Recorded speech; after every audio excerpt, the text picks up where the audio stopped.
Nifty all time high వచ్చింది కానీ అక్కడి నుంచి వచ్చి మళ్ళీ కిందకి వచ్చింది. But bank nifty all time high touch కాలేదు. So bank nifty all time high touch కావాలంటే పిఎస్యు ప్రైవేట్ బ్యాంక్స్ పెరిగినాయి కానీ గవర్నమెంట్ బ్యాంక్స్ అంత పెరగల. సో అవి గనక పెరిగితే ఆల్ టైమ్ హై టచ్ అయితే నిఫ్టీ 1000 పాయింట్ల దాకా పార్టిసిపేషన్ అవుతుంది. అంటే 26,000 ఈజీగా వచ్చే అవకాశాలు ఉన్నాయి. సో ఈ సిరీస్లో పెరుగుతాయంటే ఈ సిరీస్లో రాకపోవచ్చు.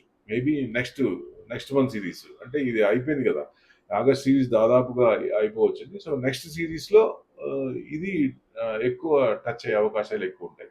బ్యాంక్ నిఫ్టీలో కనుక ప్రైవేట్ బ్యాంక్స్తో పాటు గవర్నమెంట్ బ్యాంక్స్ కూడా పెరిగితే, చిన్న చిన్న బ్యాంక్స్ అవి కూడా చాలా పెరగనే ఉన్నాయి, అలాంటివన్నీ పెరిగితే డెఫినెట్గా ఆల్ టైమ్ హై టచ్ అయ్యి 1000 పాయింట్ల పార్టిసిపేషన్ నిఫ్టీకి ఇస్తాయి. సో అప్పుడు బ్యాలెన్స్ అయ్యే అవకాశాలు ఎక్కువ ఉంటాయి. 26,000 టచ్ అయ్యే అవకాశాలు ఎక్కువ ఉంటాయి. Thank you.